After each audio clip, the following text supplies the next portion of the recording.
Esta conferencia comenzará a grabarse. Hola, ¿qué tal? ¿Cómo están? Buenas tardes, bienvenidos. Tenemos hoy una sesión muy interesante con el sommelier Alejandro Galina. Muchas gracias, sommelier, por aceptar esta invitación. Y bueno, pues permíteme presentarte. Alex es un apasionado de los mezcales y el vino, es amante de la alta cocina, crítico gourmet, columnista. Ha hecho estudios en ciencias de la comunicación en el Tecnológico de Monterrey y de mercadotecnia en la Universidad del Valle de México. Eventualmente se enfocó en su pasión por las bebidas nacionales y los vinos, profundizando en ellos y certificándose a la par. Actualmente escribe para diversas publicaciones que puede uno encontrar a nivel nacional, regional y local, y ha llevado a cabo diversas entrevistas para programas de radio, televisión, acerca del mundo del tequila y el vino. Continuamente lleva a cabo cursos, talleres, conferencias, así como eventos privados de alto perfil. Es maestro tequilero profesional y catador certificado por la Academia Mexicana del Tequila, fundador y director de GAG, Grupo Alex Galina, que es una empresa que ofrece servicios para catas y eventos corporativos y sociales, además de tequila, mezcal and wine consulting training service.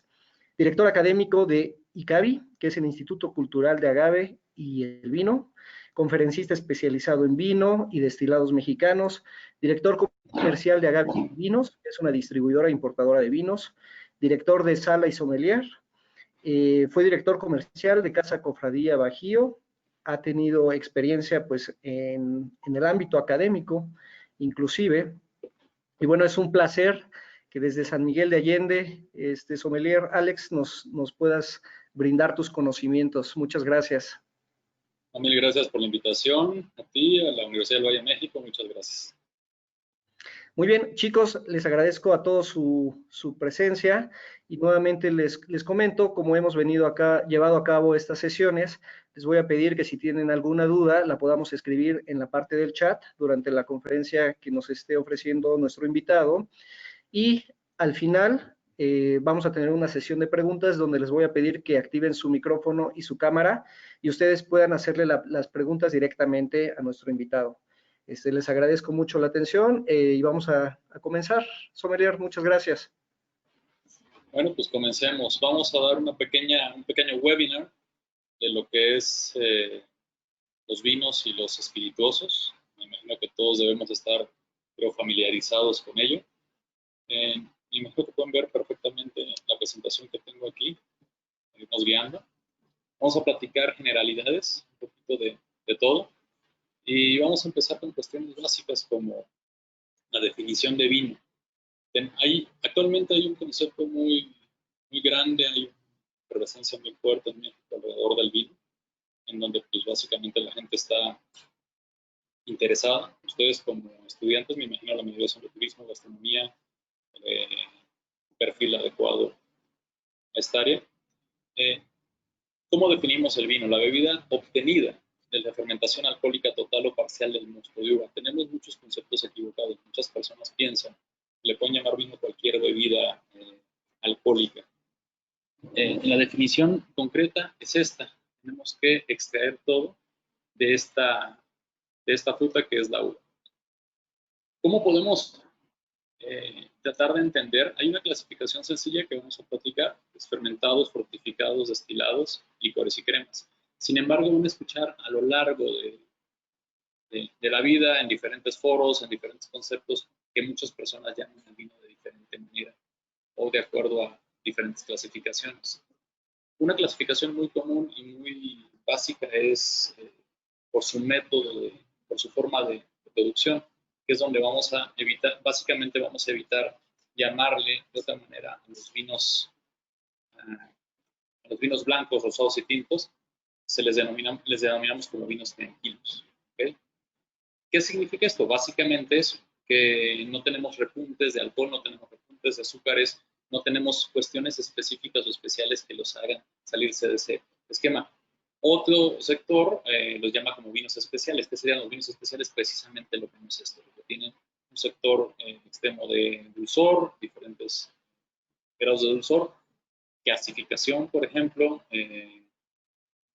algunos le llaman incluso generosos o licorosos, que básicamente es el contenido alcohólico que puedan tener. Existen también otros términos que van a ser muy familiares, como los vinos dulces naturales, o los vinos de postre, o los mistelas, que son esas bebidas o esos vinos que tienen una acumulación mayor de dulzor. En fin, también pueden clasificar a los vinos por grados de dulzor, como secos, semisecos, dulces, abocados y demás. La forma más sencilla que vamos a ver hoy es la más concreta, es fermentados, fortificados, destilados, licores y cremas. ¿Qué va? Licores y cremas. ¿A qué nos vamos a abocar ahorita? A la sección del vino, las bebidas fermentadas como tal. Esta es la parte, chavos, que a lo mejor va a ser un poco aburrida, no voy a extender más de 5 minutos. La historia del vino se las voy a platicar, aquí tienen la presentación, estoy guiando, pero se las voy a platicar, es mucho más fácil. Tiene una historia que data de cerca de 10.000 años antes de Cristo. Los primeros vestigios se encuentran en el 8000 antes de Cristo, donde ya se encontraban tumbas con restos arqueológicos que suponían la presencia de vino, de que ya existía en su momento. Después vamos a empezar a ir migrando. Toda la sección de Oriente Medio es muy importante, ya que esa es la sección en la que se ubica la parte más antigua registrada de manera histórica. Toda esa sección se va moviendo, porque a lo largo de la historia nosotros podemos recordar que existen diferentes culturas muy importantes, como es la persa, Sumeria, el imperio mesopotámico, que se ubica principalmente entre Persia y Egipto. ¿Qué sucede con estas culturas? Van a ir migrando. Ellos se van a encargar de ir migrando la cultura del vino a lo largo de toda esa zona. Empezamos primeramente, obviamente, con la cultura sumeria, que es la que le aporta muchísimo más cosas a la historia, no solo al mundo del vino, sino a la cuestión cultural, diferentes tipos de manuscritos, diferentes tipos de abecedarios y demás. Después migramos en el 4000 a.C. al gran imperio mesopotámico. Mesopotamia funge como uno de los imperios que también aportan demasiada cultura general a la humanidad, entre los cuales llevan el vino en la mano. Y ahí es donde entra la zona de Egipto. Recuerden que la cultura egipcia era muy famosa también por la cerveza. Ellos hicieron muy famosos a lo largo de la historia. Es mediáticamente más conocido por la cerveza como tal. Pero ellos ya venían con ese vestigio de las culturas pasadas, con esa cultura del vino. ¿Por qué es tan coyuntural? Porque Mesopotamia, pasando en la cultura egipcia, que es la que se encarga de empezar a migrar mediante el Mediterráneo, por el Mediterráneo, todo lo que es la parte de comercialización de telas, alimentos, bebidas y demás, poco a poco van migrando la cultura del vino a lo que sería el nuevo imperio naciente, que es el imperio griego.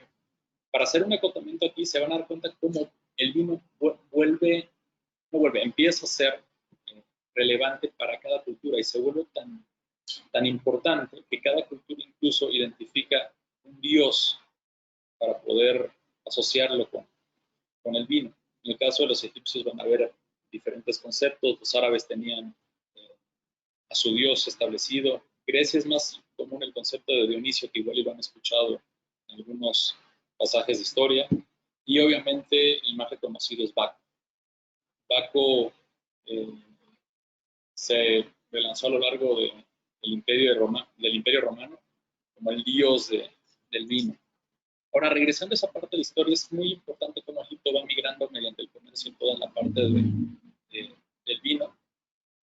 Y cuando Grecia empieza a resurgir, recuerden que Grecia llega a tener un imperio bastante extenso, llegando a la zona de Italia, a la parte sur de Italia. A Grecia se le agradece el hecho de que toda la parte sur, zona de Sicilia, la parte base de comercio de Italia, ellos empiezan a plantar. Ellos tenían un concepto que recuerdo me gustaba mucho. Le denominaban básicamente a esa zona enotre, que prácticamente toda la zona estaba plantada con vides, en una cultura muy arraigada. Pero como todo imperio tiene un declive y todo imperio tiene un auge, en el declive del imperio griego empieza a relanzarse el imperio romano. romanos ya venían con ese background que los griegos les habían implantado y dejado. ¿Qué sucede con los romanos? Esto es un factor muy importante porque el Imperio Romano, como deben saber, fue el imperio que más impacto tuvo a lo largo de la historia, y a medida que avanzaban, ellos iban trayendo toda su cultura, toda la idiosincrasia entre las cuales venía el vino. Cada vez que el Imperio Romano avanzaba por toda Europa, llegando incluso al sur de la zona de Gran Bretaña, al mismo tiempo que avanzaban, ellos plantaban vino y generaban toda una cultura alrededor de su avance. Eso es muy importante para entender el desarrollo del vino en el Imperio Romano. Después tenemos obviamente el desarrollo del Imperio Romano y la función de la iglesia. La iglesia tiene un factor evangelizador. Todos lo sabemos, independientemente de si son religiosos o no. La iglesia se encargó de promulgar la cultura mediante la evangelización en sus diferentes monasterios y demás a lo largo de toda Europa y obviamente a lo largo de todo el mundo. Y ya para cerrar esta parte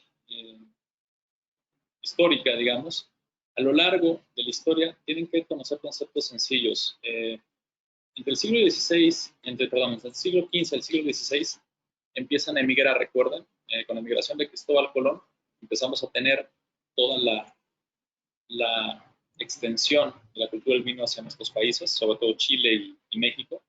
Nosotros hubiésemos podido ser uno de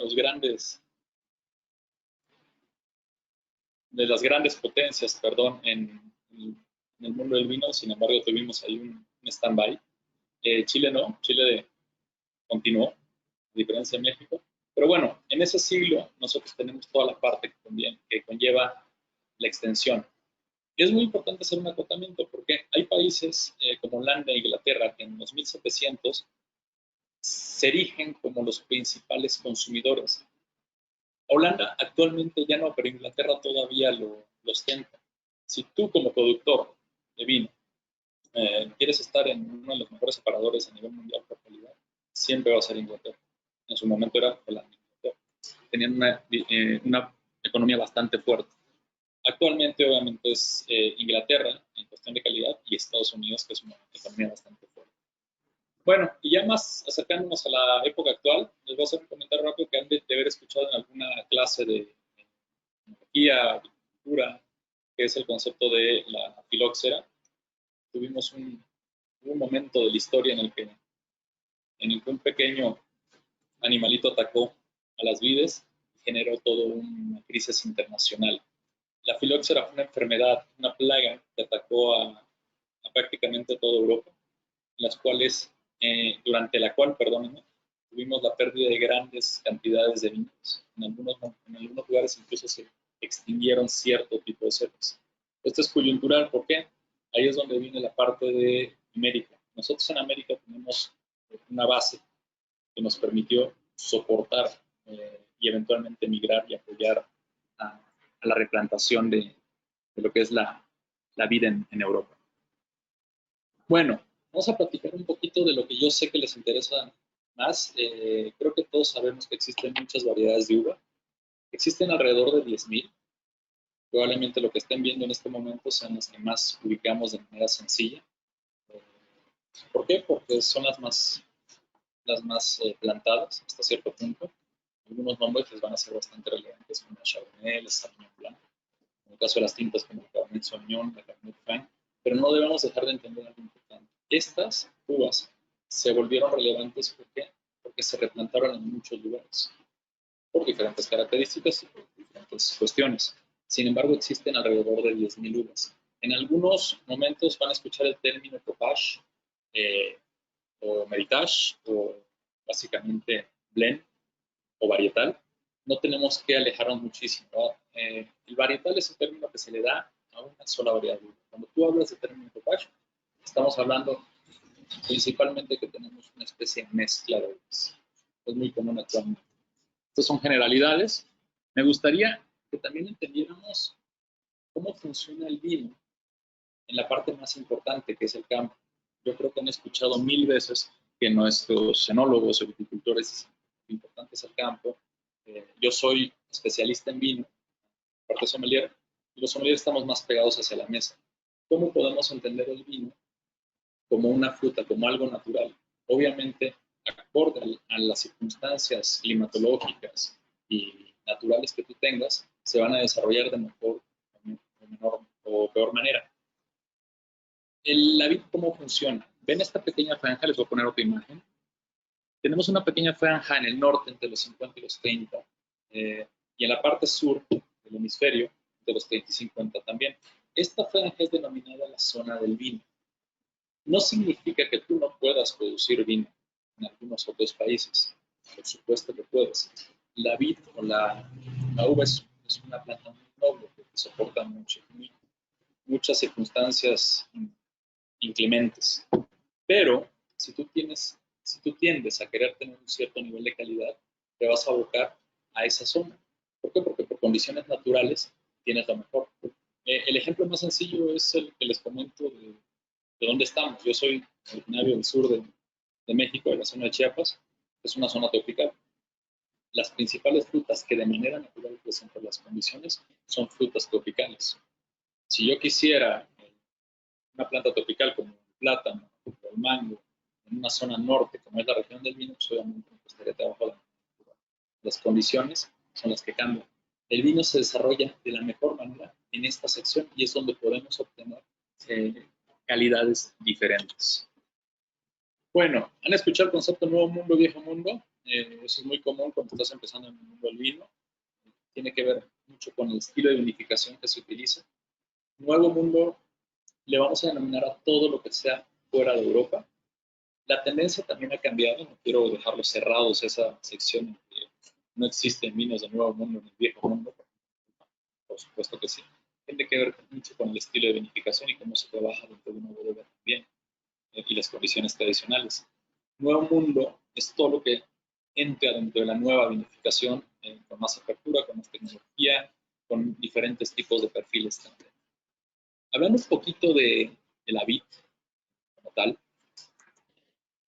la vid es una planta trepadora. Para que ustedes entiendan esto, no sé si ubiquen una bugambilia, una Santa Rita. Es una planta que si tú no la guías, si tú no le das una guía, puede crecer hacia donde sea. Es una planta muy noble, debo admitir, soporta muchas inclemencias. La familia es una pelidácea, el género es Vitis vinífera. Y aquí tenemos que entender también esto porque esta plantita tú la puedes guiar de diferentes formas. Muchas veces me imagino que algunos de ustedes han visto que son como pequeños arbolitos, como los que tengo en la imagen en este momento. Sin embargo, pueden crecer de otras maneras, como por ramas, como por parrales. Eso depende de la forma en que tú le des. Por eso la magia y el romanticismo del mundo del vino, porque tú lo vas guiando, tú lo vas creciendo, tú le vas dando forma. Y eso genera que el producto final tenga que ver muchísimo con lo que tú trabajaste en el campo desde que nació la planta. ¿Sí me explico? Platiquemos de algo importante antes de salirnos de la zona de vino, que es esta pequeña uva es nuestra base de trabajo. Para entenderla rápidamente y usted se asocia, estas son las secciones que componen a la uva, a la fruta como tal. Raspón, que es la parte que sostiene. Tenemos que tener mucho cuidado. Aquí es donde nosotros empezamos a distinguir a la hora de probar un vino diferentes circunstancias. El raspón te puede aportar cierta tanicidad, cierta astringencia o resequedad que a veces es un poquito agresiva si no fue retirada correctamente. La pruina es muy importante, es esta pequeña capita que van a ver no solo en la uva, sino en cualquier fruta. En las manzanas, en las naranjas, en los duraznos, es una capita como cerosita, como de pelucitas. En esa capita es donde se encuentran diferentes sustancias que nos van a ayudar a trabajar. ¿Sí me explico? La levadura como tal. ¿Qué tenemos? La pulpa, que es lo que nosotros estamos utilizando. Al final vamos a extraer. ¿Recuerdan un concepto para los que son nuevos en el mundo del vino?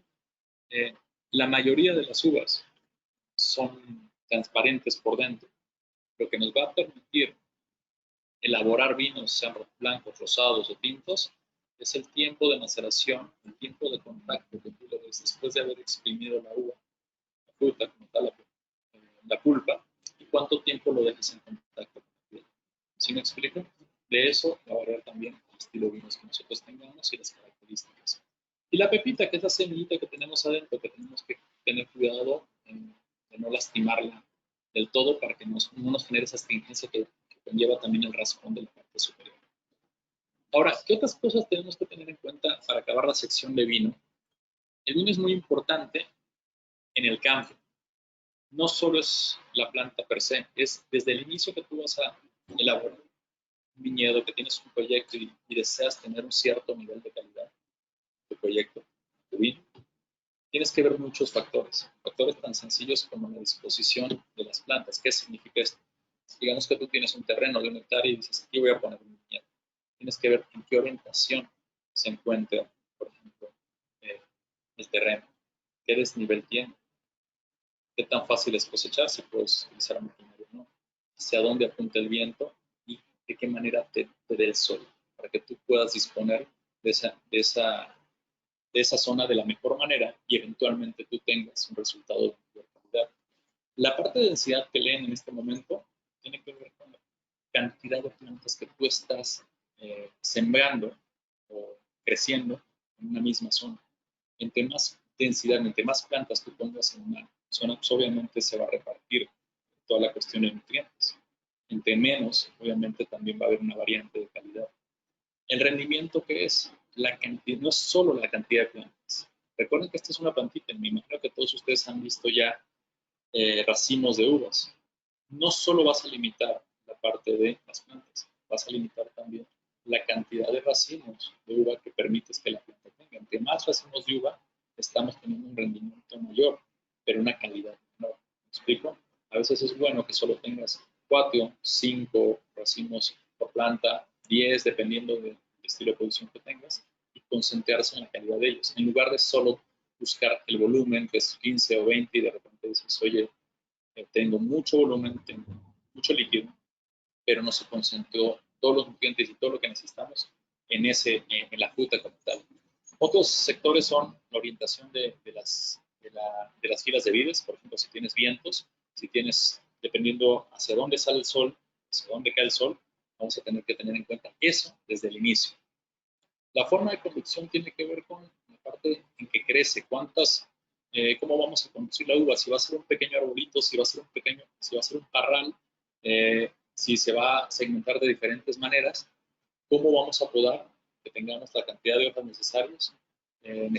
Recuerden que la vid como tal, el arbolito, es una planta que está absorbiendo energía de diferentes formas. Si tú quieres que todo se concentre en la fruta, que es lo que vamos al final del día cosechar para poder producir una calidad, tienes que tener un buen balance entre cuántas hojas tienes. Por eso se le llama el término de poda, por eso es tan importante. Eso es, de acuerdo a cómo vayan avanzando, van a conocer un poquito más. Alex, un favorzote, disculpa, se escucha un poquito cortado, ¿habrá manera de que pudiéramos acercar un poquito más el micrófono? Claro que sí. Ahí está, perfecto. Excelente, Perfecto. muchas gracias. No te preocupes. Bueno, sigamos. Antes de pasar a la sección de destilados, algo que me interesa mucho, ya hablamos un poquito de generalidades, de las cantidades de uvas que tenemos, un poco de historia. También me encantaría, que está muy de moda, actualmente estoy viendo, yo desde mi cueva, que estoy enclaustrado por estas cuestiones del COVID, que mucha gente está dando catas y mucha gente está interesada en catar. A mí me interesaría mucho que la gente entendiera que no simplemente es una cuestión de gusto, hay un proceso también y te puede servir para identificar para qué creen que los especialistas catan o para qué te gustaría a ti aprender a catar. Tiene que ver con un periodo de evaluación, que no es tan complejo. En el mundo de los sommeliers a mí no me gusta que de repente elevan demasiado los conceptos cuando son más sencillos de lo que creemos. ¿Por qué buscamos catar al final del día? Recuerden que el vino es como una fruta que tiene un periodo de vida. Por eso van a escuchar que muchas personas erróneamente dicen que los mejores vinos son los más viejos, y no es cierto. Hay frutas que se desarrollan de una manera y de otra. ¿Para qué catamos? Básicamente para saber el nivel de evolución del vino. A veces un vino está en su punto máximo en ciertos años, y si tú dejas que pasen de esos años, probablemente el vino vaya en decaída, como si fuera una fruta, como si dejas un mango, un plátano, después de una semana, tiene un periodo de decadencia. Esa es una de las razones para las que catamos. Otra razón importante por la que nosotros catamos es para identificar la calidad. Recuerden que aquí hay un concepto de mucho debate, que es cuál es el mejor vino, el que te gusta o no. Nosotros buscamos catar para identificar la calidad del vino independientemente si te gusta o no. La cuestión de gusto es algo muy personal y muy subjetivo. Nadie te va a decir que estás bien, que estás mal, si te gusta algo o no te gusta algo. Lo importante es que tú tengas un argumento aparte de lo que es tu paladar, lo que es tu gusto. Para eso nosotros buscamos catar. ¿Qué buscamos evaluar? Ven aquí en una imagen, esto es de mi escuela, algunos de las miles de cosas que nosotros evaluamos, dependiendo de las instituciones, asociaciones o escuelas, van a haber más o menos. Esto es todo lo que nosotros tenemos que evaluar para llegar a una definición de cierto nivel de calidad. Aquí es muy importante pasar a esto, entender lo que sentimos. La mayoría de las personas probamos las cosas sin entender lo que nosotros sentimos. Y es muy importante saber distinguir, porque en orden, con ese orden, tú puedes evaluar la calidad de ciertos productos. No es exclusivo del vino.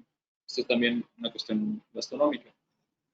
Si tú sabes cómo identificar el nivel de dulzor, puedes identificar los diferentes grados o gramajes que contiene el vino. Si tú sabes distinguir la parte de acidez, puedes evaluar un sistema muy sencillo que yo siempre les digo. La acidez es muy importante en el vino, es muy básico. Cuando tú encuentres un vino sin acidez, preocúpate. Yo he escuchado en muchos seminarios, en muchas catas, en muchos eventos, que la gente tiene el concepto equivocado. No debería tener acidez, pero no.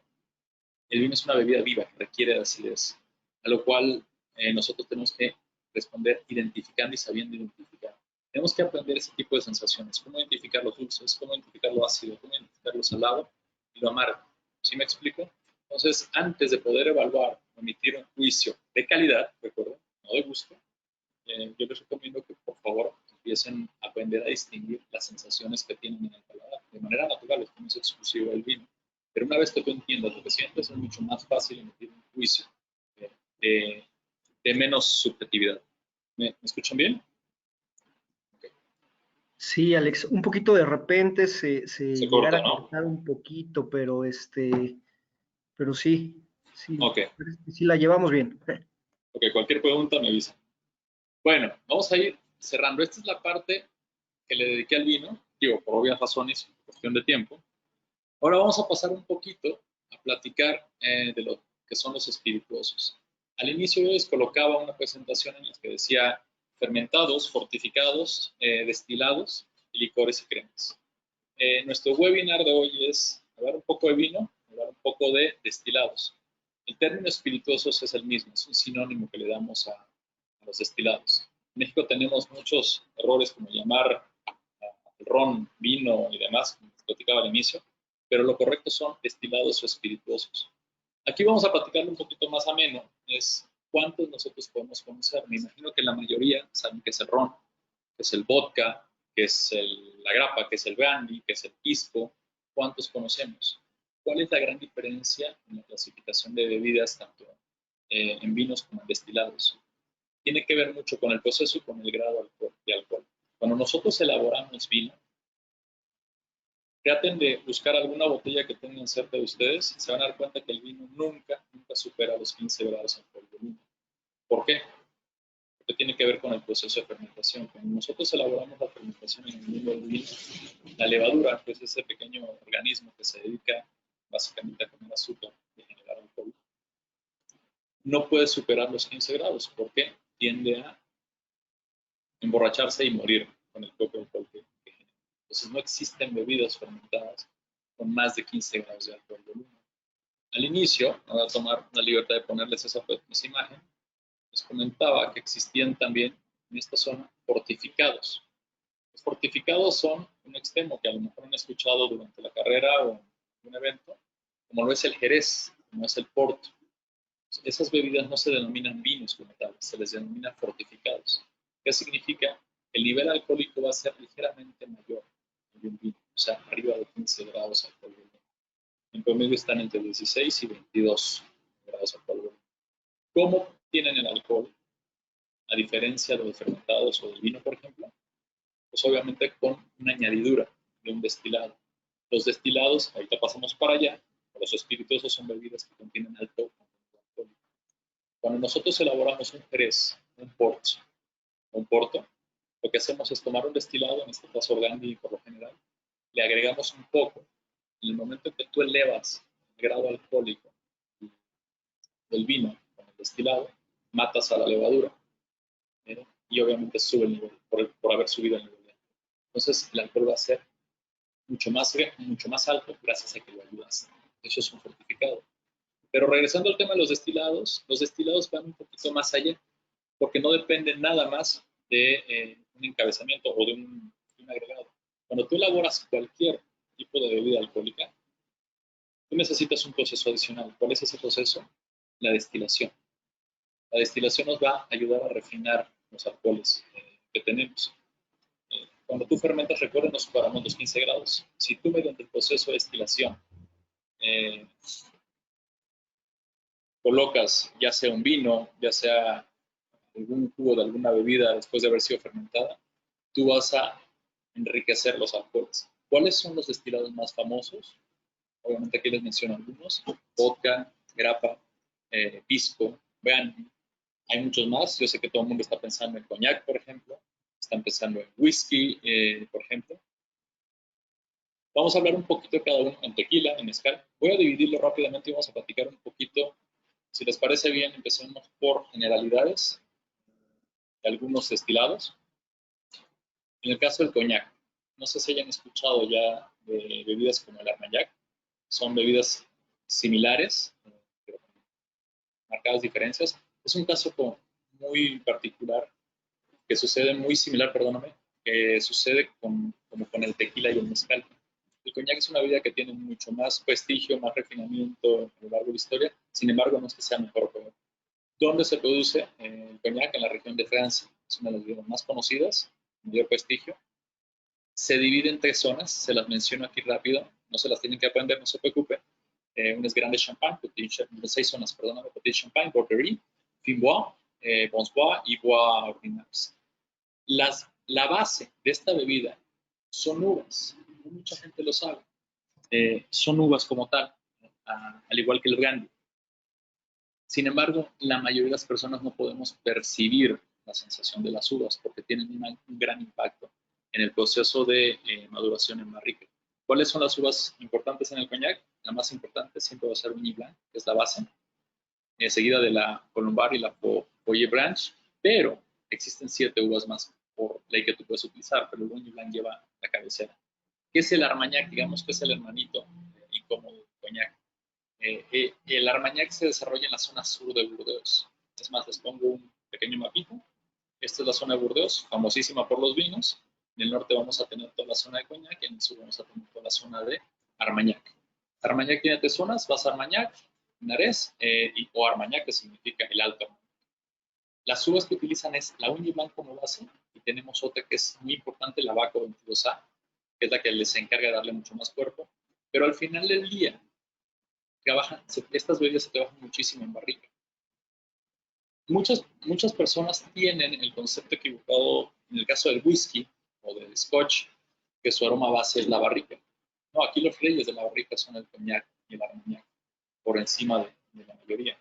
Hay otras bebidas destiladas como es el brandy. El brandy es muy famoso en la zona del Penedés, es muy famoso en la zona de Jerez, y ahí es donde viene el concepto de sistema solera, que son barricas apiladas en piramidal, donde van aportando poco a poco hasta las barricas de abajo. Me imagino que ya han visto este proceso de barricas del sistema solera.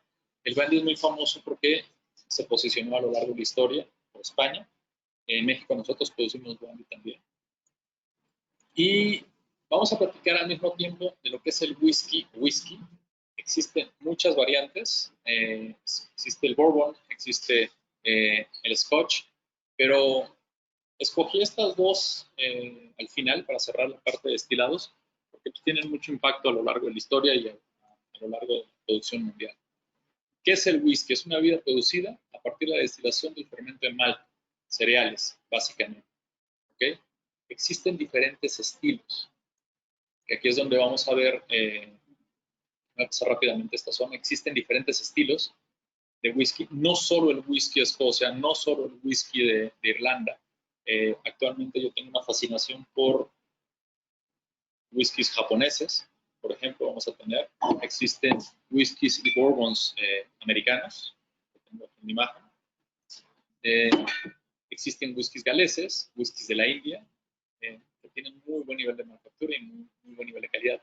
¿Cuál es la base importante del whisky? Tipos de whisky que podamos encontrar. Tenemos los blended Scotch whisky, básicamente, que es mezcla de diferentes whiskies de malta y whiskies de grano. Otra sección que puedes identificar o escuchar es single grain whisky, que es elaborado de un solo tipo de grano. El single malt Scotch, que es actualmente posicionado por algunas de las marcas como Glenfiddich, Glenmorangie, que en México ahorita tienen un impacto.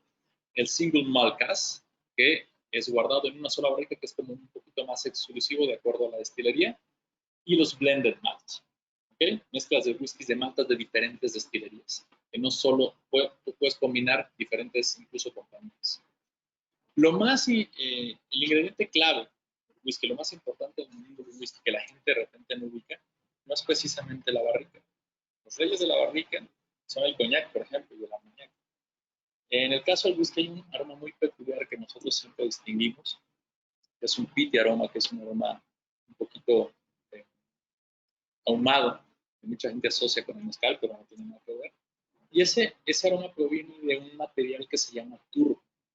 Este material, si tú lo sientes de manera natural, es bastante fuerte, bastante desagradable. Básicamente es tierra descompuesta. ¿Okay? La tierra descompuesta, que en el norte de la zona de Gran Bretaña se utilizaba mucho para calentar. Entonces, lo bonito del mundo del whisky es que tiene un origen muy humilde, como es el caso del tequila, como es el caso del mezcal, que de repente nosotros elevamos por la demanda, por las condiciones, por el contexto, pero el whisky tiene un origen muy humilde, que es la turba, que es la base que nos va a dar ese aroma ahumado. Nosotros vamos a percibir en diferentes whiskies o scotch, de acuerdo al estilo que ellos prueban. Y otro ingrediente importante es el agua. El tipo de agua que utilizas te va a dar cierto perfil. Me regreso nada más para terminar la parte del whisky a esto. El whisky, hay un dilema gigantesco en el mundo del whisky, que si es originario de Escocia, que si es originario de Irlanda.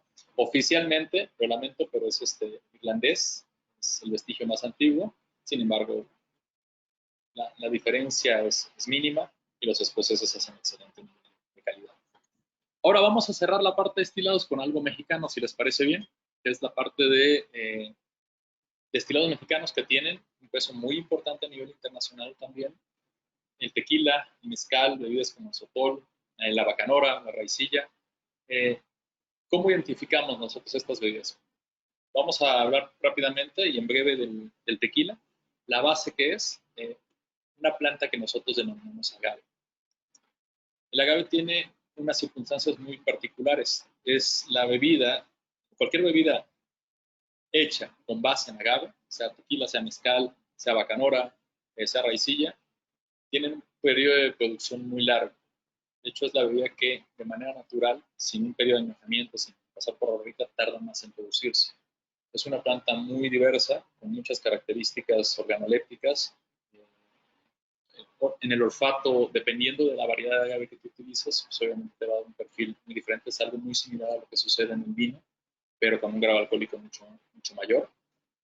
Cuando nosotros producimos tequila, nosotros utilizamos una de las 200 variedades de agave, que es agave tequilana verde, variedad azul. Una gran diferencia con el mezcal la vamos a ver en qué. El mezcal, tú por ley tienes el permiso de utilizar cualquiera de las 148 especies endémicas de México. Algo que siempre decía yo en pequeñas charlas, en pequeñas catas, es que la mayoría pensamos que el agave es exclusivo de México, pero no es cierto. El agave se desarrolla desde el sur de Estados Unidos, la zona de Texas tiene muchísima producción de agave, hasta el norte de Sudamérica, la zona de Colombia, la zona de Venezuela, incluso Venezuela produce una bebida muy similar al tequila, que es el cucuy, que es con base en agave. No es una bebida exclusiva, perdona, no es una planta exclusiva de México. La bebida sí, el nombre tequila sí. Nosotros cuando elaboramos tequila utilizamos un tipo de agave. Cuando nosotros elaboramos mezcal tenemos un abanico de posibilidades mucho mayor, porque tenemos 148 especies permitidas y cada especie te va a dar un perfil organoléptico diferente. Hay otras bebidas, por ejemplo, como el sotol. que probablemente no sé si la escuchen. Aquí tenemos algunas botellas. El sotol es una bebida que tiene su origen en la zona norte del país, en la región Perdón, Rarámuri. Alex, sí, sí se te Bueno, escucha bien, nada más, perdón, sí se te escucha bien, solo que de repente como que se pierde un poquito la voz. Tal vez es por la distancia que tienes con el micrófono. Igual ok. si pudieras darle así como el cable de una vuelta a la oreja y te quedara más cerca de la boca, estaría genial, ¿eh? A ver, ¿me escuchan mejor ahí? Mucho mejor, Señor. gracias. Ah, perfecto. Pues bueno, cerrando con esta parte, en cuanto a bebidas mexicanas, tenemos el tequila, el mezcal, el sotol. El sotol, como verán aquí en los mapitas que tengo presentados, la zona de sotol es la zona norte, es esta parte eh, que, que concierne a Chihuahua, Coahuila y Durango. La zona de tequila son 5 estados, Nayarit, Jalisco, Michoacán, Guanajuato y Tamaulipas. Y en el caso del mezcal, ya que me falta un estado que se realizó hace un par de años en este mapa, son 8, fuimos a Puebla. Entonces tenemos diferentes regiones con diferentes características. En el caso del sotol, la planta no pertenece al género de los agaves. ¿Okay? La Dasydium pertenece a otra familia que es más cercana a los cebollines, pero te da un crecimiento de manera natural muy similar al agave.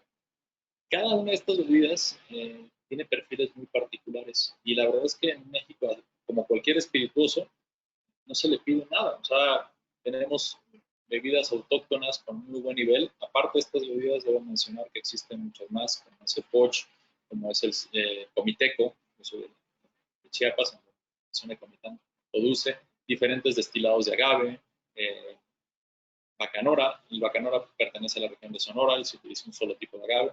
Tenemos una vastedad de espirituosos muy, muy grande. Bueno, esto voy a cerrar la presentación con el proceso del tequila porque al final del día es algo que nosotros conocemos y pueden identificar rápidamente.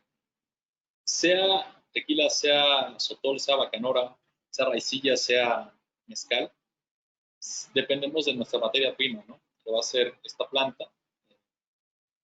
Y repito, si es mezcal va a variar en cuanto a las especies, si es tequila va a ser solo agave tequilana, agave azul. Pero el primer proceso es la lima, es esperar el tiempo o el momento adecuado. ¿Qué buscamos para tener un producto de calidad? Que la cantidad de azúcares o almidones que tenemos en la planta sea la correcta para poder llegar al proceso de la lima. Después pasar directamente al proceso de cocción. Recuerden que estas plantas, en el caso de los espirituosos mexicanos, no poseen azúcares directamente, poseen almidones. Entonces tenemos que aplicar un proceso químico que básicamente es calor para desdoblarlos en los azúcares necesarios que tenemos que utilizar. Eventualmente hacemos molienda para extraer todos los jugos que vamos a utilizar en la fermentación. Y después de la fermentación, con ayuda de nuestra amiga la levadura, vamos a cerrar el ciclo en el proceso de destilación y después en la maduración de acuerdo al estilo o clasificación que le quieras dar a tu tequila, a tu mezcal, a tu sotol, a tu bacanora o a tu sí. Este es el proceso del tequila. Obviamente tenemos variantes. En el proceso del mezcal va a ser un poquito más artesanal, más autóctono. Yo nunca voy a estar a favor de decir que uno es mejor, otro es peor, eso es una cuestión de gustos. Tenemos afortunadamente así como tenemos una gran gastronomía en nuestro país, así como tenemos muchos platillos, comida de primer nivel en diferentes zonas, Chiapas, Oaxaca, Yucatán, también tenemos una gran cultura de bebidas que yo creo que actualmente ya se está propagando más de los nacionales. Bueno, si no ando tan mal, estamos 42 minutos. Bill, me gustaría mucho también a los chavos darles el chance de interactuar, de platicar y de preguntar dudas. Traté de hacerlo de una manera un poquito sencilla, fácil de entender, un poquito genérica al final del día. Y ahora sí podemos irnos a responder diferentes preguntas que tenemos, chavos, ¿te parece bien? Perfecto. Sí, claro que sí, Alex. Bueno, tenemos aquí una pregunta. Me parece que pasaste una diapositiva en la cual explicabas un poco la carta para una cata. Entonces nos preguntas, o más bien nos solicitan que si pudieras explicar un poquito más a fondo lo que es la carta para una cata.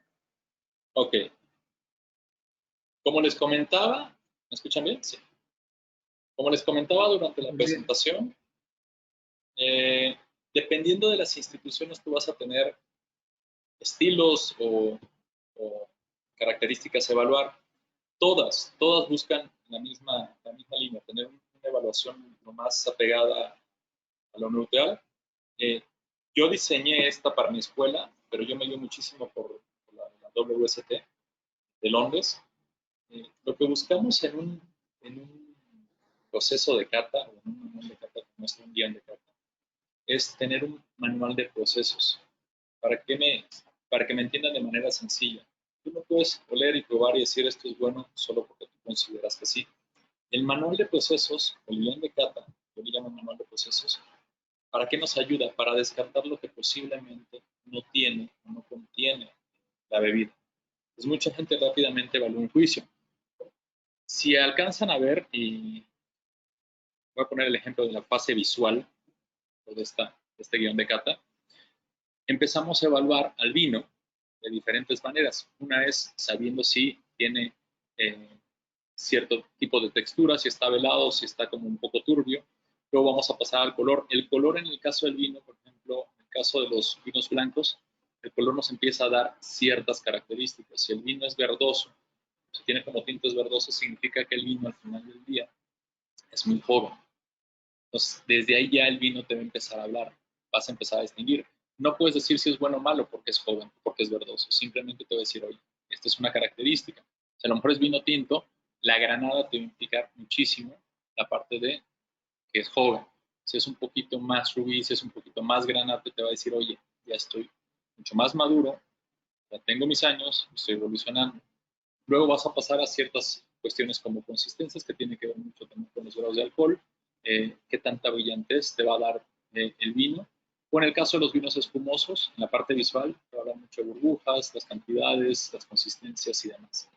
Les repito, no es que sea una ley, cualquier guión de cata. Lo importante de los guiones de cata y cómo funcionan es que te va a decir qué no es, para que al final de la jornada, después de haber evaluado qué encontraste y qué no encontraste, tú puedas decir, este vino tiene este tipo de características, es apegado a lo que debe ser y corresponde a su nivel de calidad. ¿Sí me explico? ¿Preguntas? Ok, perfecto. Bueno, tenemos aquí una pregunta que te quiere hacer Jorge Alfredo. Jorge Alfredo, si gustas, puedes conectar tu cámara y tu micrófono y hazle la pregunta que querías Sí, hacerle. hola, buenas tardes. ¿Sí me escuchan? Sí, súper Correcto, te bien. escucho perfecto. Me interesaría saber cuál es la levadura que se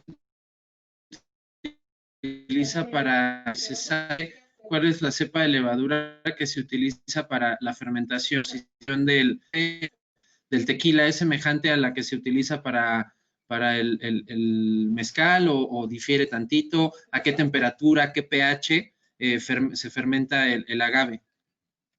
Correcto. Curiosamente, la que utilizamos con mayor naturalidad en el mundo del tequila es la Saccharomyces cerevisiae, que es la misma que utilizas en el vino. Es la que te desarrolla mejor los azúcares. Esa es la que más utilizamos. Y el tipo de fermentación y los niveles van a depender mucho de la destilería, del maestro tequilero, su defecto en la destilería, pero es básicamente la misma levadura. Recuerda que en el mundo del tequila tenemos la gran ventaja de poder trabajar con levadura de laboratorio. En algunos casos, en las clasificaciones del mezcal o de otras bebidas, no te dan la opción, dependiendo de la clasificación como tal. Al trabajar tú con la levadura, pues tú puedes anticiparte, tener una levadura bien trabajada que te pueda optimizar los azúcares de la mejor manera. Correcto. Tenemos otra pregunta, Alex. Nos preguntan aproximadamente cuánto tiempo tarda en crecer un agave, aproximadamente para que se pueda ser utilizado en la preparación del tequila. Ok, en el caso del tequila tenemos una gran ventaja porque utilizamos solo una especie específica de agave, que es agave tequilana variedad azul. Las condiciones van a variar de acuerdo al tipo de terreno,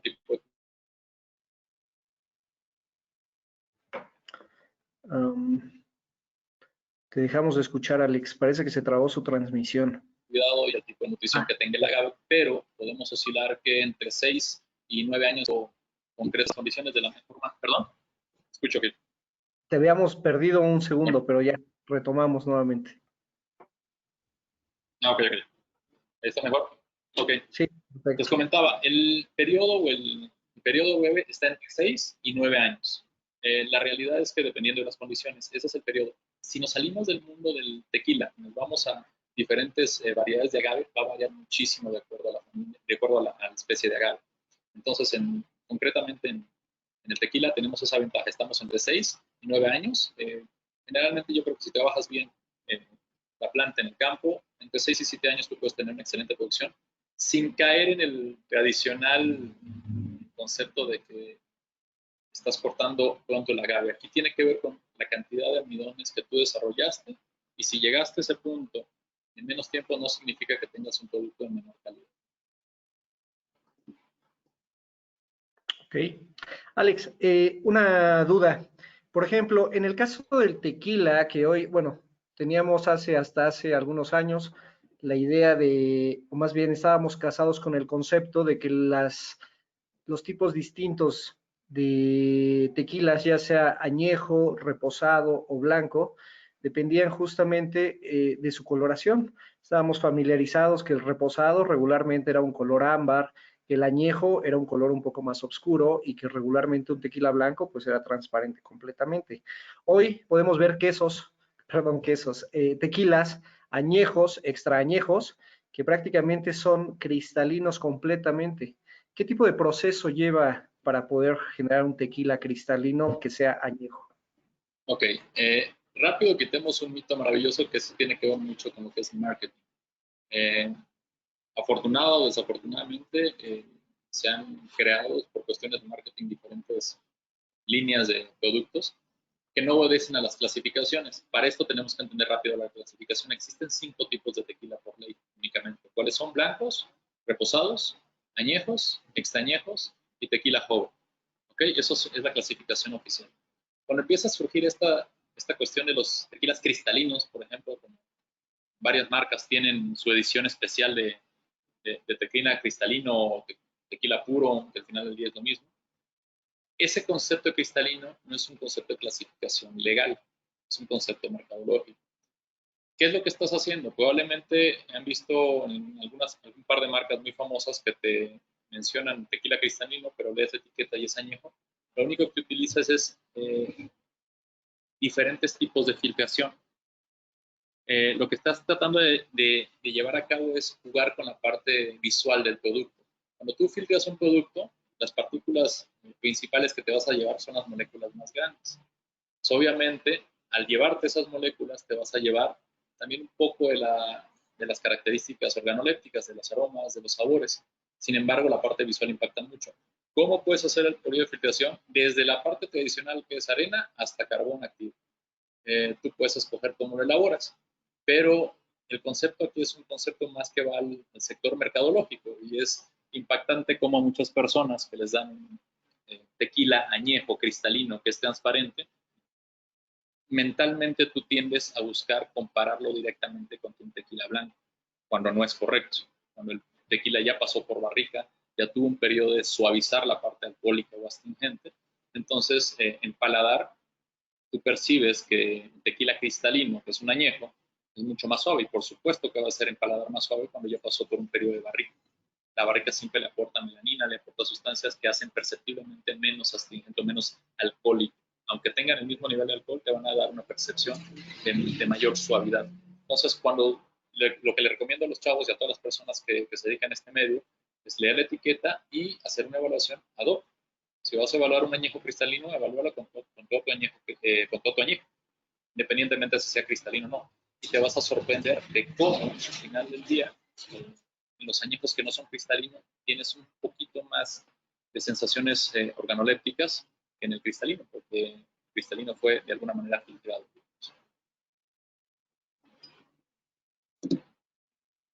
¿Preguntas?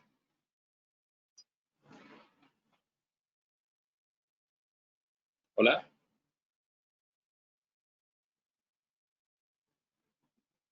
¿Más preguntas? ¿Me escuchan por ahí?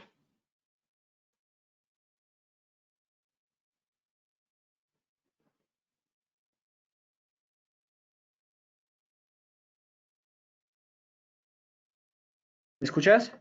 Ya, los escucho, perdón, nos perdimos un segundo. Sí, ¿sí me escuchaste la pregunta que te hice, Alex? No, no. Ah, ok. Te preguntaba que, por ejemplo, en el caso hay una empresa de tequila que empezó a promocionar o hacer una campaña mercadológica en la cual te recomendaba que su tequila lo enfriaras y lo tomaras bien frío. ¿Qué opinas al respecto? Esto es una cuestión que va más por la parte química y bastante sencilla. Recuerden algo importante cuando tú, cualquier tipo de alcohol, que tú lo sometas a un cambio térmico o una baja de temperatura, básicamente lo que estás haciendo es hacerlo menos perceptible a tu paladar, estás engañando a tu paladar. Entonces es muy fácil que tú tengas una bebida de alto contenido alcohólico, llámese tequila, llámese vodka, llámese cualquier destilado, y tú lo sometas a un proceso de refrigeración o de pseudocongelación. Recuerden que el punto de congelación del alcohol es muy diferente al del agua. Entonces, la percepción va a ser de menor impacto alcohólico. Cuando tú utilizas eso, es simplemente utilizar cuestiones químicas que permitan que al cliente asocie una sensación de suavidad. Yo siempre les recomiendo, yo soy muy purista, yo soy muy abierto a que tú puedas tomar tus bebidas como tú quieras, en cócteles, de la manera que se te dé la gana, sin embargo, que sean muy honestos con lo que están sintiendo. Entonces, la mejor forma de apreciar las características reales de un destilado es en un rango entre 20 a 26 grados, no más de eso. Yo sugiero entre 18 y 22 grados, que es un punto óptimo para un whisky, para un tequila, para un mezcal, para un destilado en general, para apreciar las cualidades organolépticas. En el caso del vino es diferente, porque el vino es, a pesar de que es alcohol, es un fermentado, entonces la variable térmica también es muy importante. Un 25 grados para un vino es elevarlo demasiado. Entonces vamos a evaluar el vino de acuerdo al estilo. Si es un blanco, estamos hablando de 10, 12 grados. Si es un rosado, unos 12, 13 grados. Igual pueden ser en ese rango. Tintos van arribita de los 14, 15, 16 grados. Y es la mejor forma. Tratar de probar las bebidas en su punto adecuado. Cuando tú enfrías algo más, simplemente vas a estar mintiéndole al paladar.